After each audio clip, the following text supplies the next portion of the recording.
Okay, naughty ones, here we go for another course. Some more delicious audios to keep you going, and hopefully some more jokes to keep you awake as well. And talking of keeping awake, I really hope to keep you awake throughout this little audio and throughout the whole course. And particularly, there'll be some people in the Tellus MBA like Phoebe and others with young kids who are struggling to get some sleep.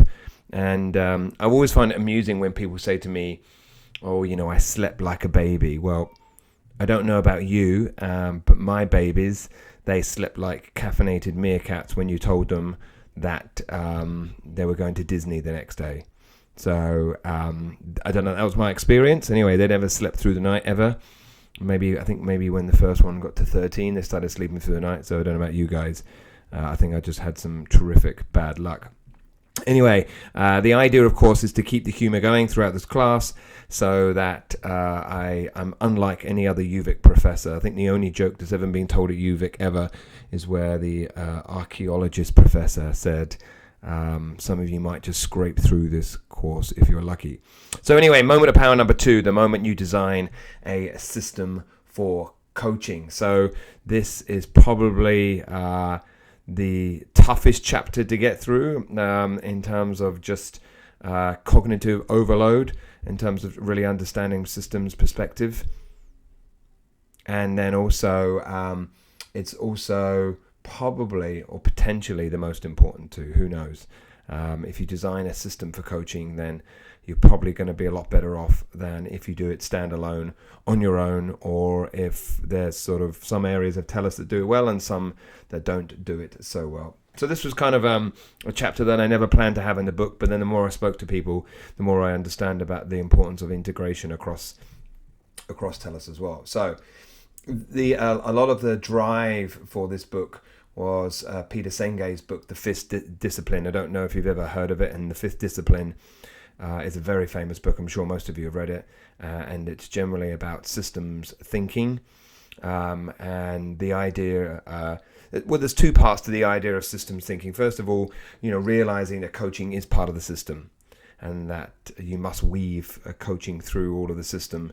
The organizational system, organizational priorities, hiring, performance reviews, all the other things that are going on. Training should be connected to what's going on in terms of coaching. And also coaching helps you ultimately with systems thinking, right? If you're coaching someone, you can help them pull back and understand how their work connects with other people's work. So I think it's twofold. One, coaching should be part of the system and is part of the system, and the more you connect it, the more sense it makes. And also coaching can actually help us with system thinking, because I think so much of creativity comes and inspiration comes from seeing how different parts connect. And the more you use coaching to help people pull back and see how the different parts connect, the more creativity you're going to get. So we're going to look at obviously we're going to talk about that, but also we're going to talk about the 3 elements of the coaching system and the 5 levels of sophistication, how you move from level 1 to level 5 being, of course, systems thinking. Now, another thing which I think is really sexy, if I can use that term, is the recent research that was done by Google, Project Aristotle.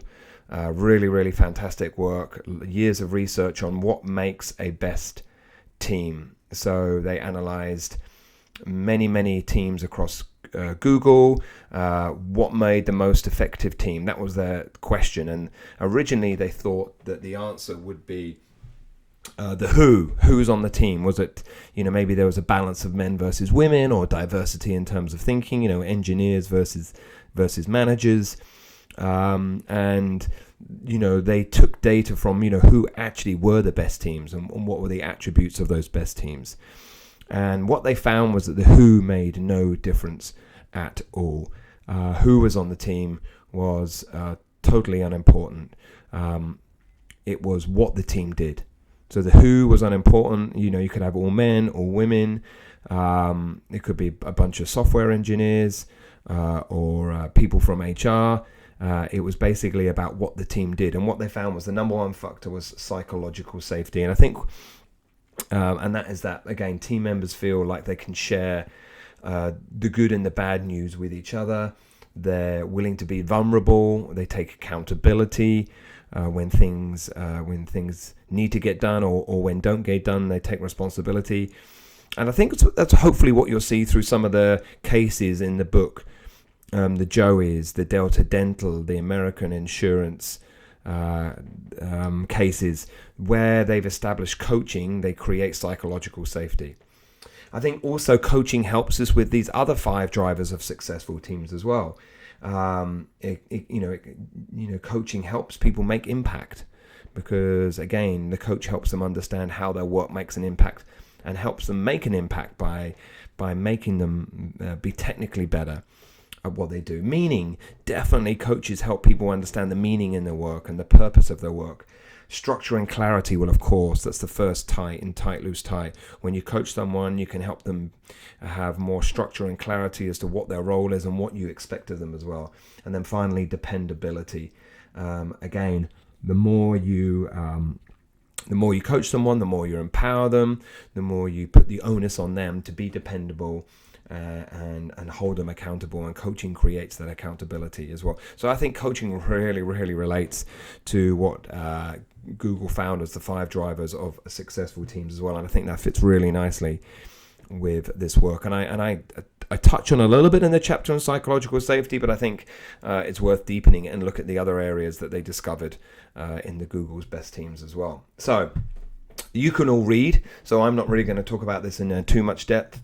Essentially, I believe there are 3 parts to the organization system. There's the organizational context, there's the coaching strategy that you create in terms of, what are you actually trying to achieve with your coaching, and how it's going to help you achieve the things that you need it to achieve from an organizational perspective. And then also the coaching process, how you actually continually effectively coach inside the organization as well. So let's look at the first one. So obviously, again, you can read as well as I can. And the idea is that the more coaching is connected to the organizational context, the more it's going to make sense. The more you disconnect coaching from the organizational context, the less it's going to make sense, and the more people are going to give it up pretty quickly. So can you connect coaching with TELUS strategic priorities? Can you use coaching to reinforce TELUS value attributes, so that when, if you're going to judge someone at the end of the year on whether they've lived up to the value attributes, well, at least you've coached them towards that as well. The next part, of course, is then coaching strategy. That you've got to have a clear strategy. What are you trying to achieve? What are your standards for coaching? How often do you expect people to coach? What kind of coaching is it? Is it just one-on-ones that are non-observational based, or do you expect some of them to be observational based? How does performance fit under your coaching? Is it about performance, or is it about career development? And I think they're 2 very different things. Of course, hopefully someone who performs well, they're also developing their career, but you can do career development coaching without zeroing in on improving their performance as well. So having described values of coaching, what you're trying to achieve, and the strategic coach development model in terms of understanding, how good are our coaches at the moment? What is the frequency of the coaching that's going on at the moment? And what do we need to do to move our coaching forward? I think is a really important part. And that's really the assignment I'm going to get you to do as a team. It's really understanding a strategic coach development model. Where are we now? Where do we need to go with our coaching? But without really understanding what your coaching strategy is and what you're trying to achieve, it obviously becomes a little bit tricky as well. And then finally, the coaching process.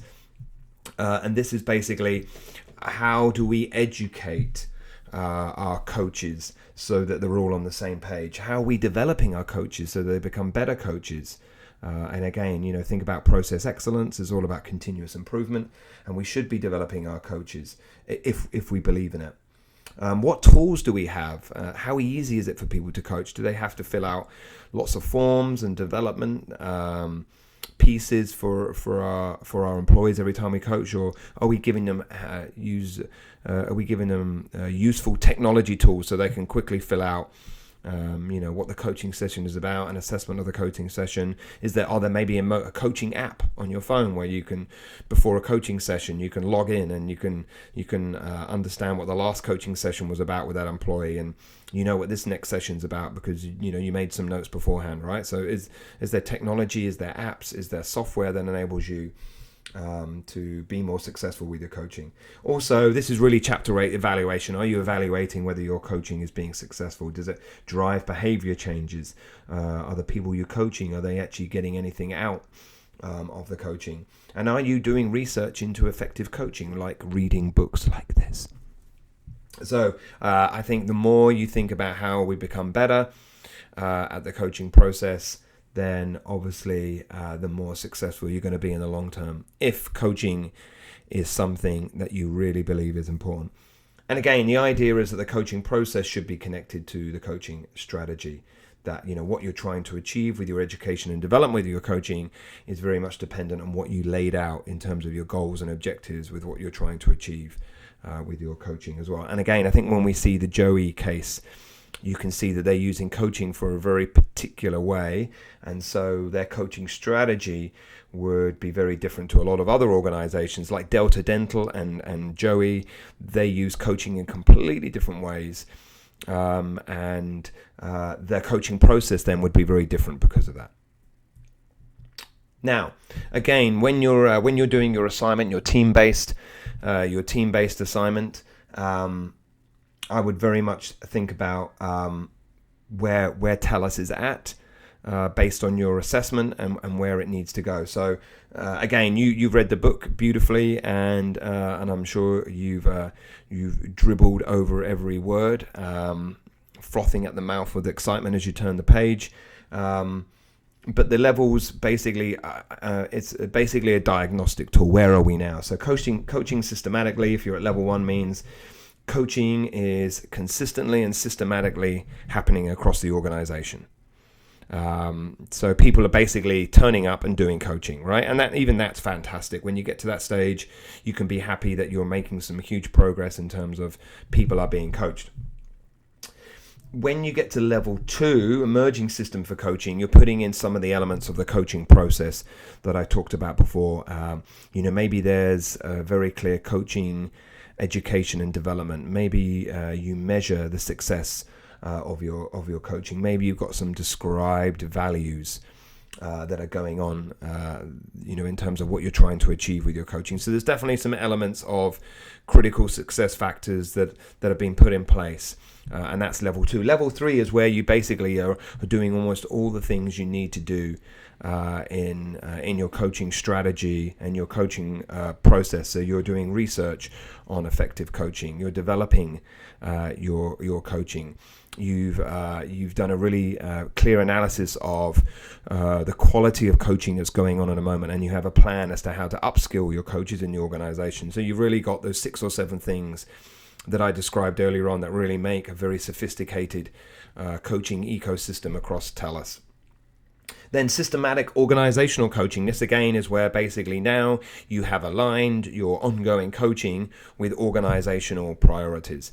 Performance reviews, training, hiring, the things that are important in the organization, and of course those strategic things change over time, are connected with what you're trying to achieve with coaching. Coaching is all about performance. And performance is all about the strategic priorities are within TELUS. If you're performing in areas that aren't that important to TELUS, then that's not a very useful thing. So you need to align coaching with performance with employees, and the performance of the employees that you're driving through your coaching connects very strongly with what TELUS are trying to achieve at the organizational context. What the kind of things that TELUS are looking for in terms of performance reviews, the kind of KPIs that are important to different business units, and understanding that coaching is driving those success in those KPIs, and the scorecard is enabling us to use coaching to help us drive those behaviors that help us hit those KPIs. So again, connecting the organizational system with the coaching system. That's level 4. And then level 5 is that systems thinking, where not only are you guiding coaching to drive organizational priorities and espouse values. You're also using coaching to help people pull back, to see the connections of their work to other teams, to see how their work connects with the sense of purpose that we're driving in TELUS as well. And again, as I mentioned in my discussion forum, I wrote a little blog on how basically coaching can be used for two things. Number one, to drive people's technical skills. Number two, to help people pull back and be more creative. So in many ways, we can use coaching in two very different ways. One, to go deeper, to be technically better, but one, to pull back and to see how their work connects with other people's works and the driving forces behind TELUS as well. So again, when you're doing your diagnosis in terms of your TELUS assignment on where coaching is in TELUS at the moment, I really like you to think about at the moment, where are you in terms of those five levels? And I hope those 5 levels made sense. I made them up when I was having a bath a couple of months ago, so not really based on any science at all. Okay, so finally, here's a little summary. We're at 16 minutes. That's pretty good if you ask me. So the other thing that I really like to think about is the American Family Insurance case that's in Chapter 2. Is that a good example of systems thinking? I believe it is. It was the best case that I came across. They even have a measure on their coaching evaluation as to whether they believe coaches are helping them have system thinking as well. Not directly asking them about systems thinking, but making connections across the organization. As I said in the residency, for me, coaching helps TELUS execute its TELUS leadership philosophy. It doesn't add, it makes things calmer. How do you execute fair process? How do you execute TELUS value attributes?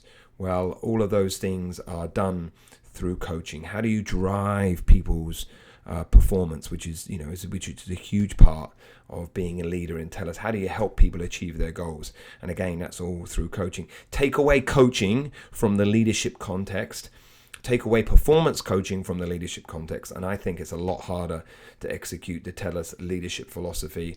And as we talked about in the residency, I also think it helps execute on Darren's effective leadership techniques as well. In fact, I think coaching is embedded in so many of those as well. There you go. I hope you enjoyed Chapter 2. There's only 76 more chapters to go before the end of the course, so I hope you are ready and up for the next ones. Ding dong.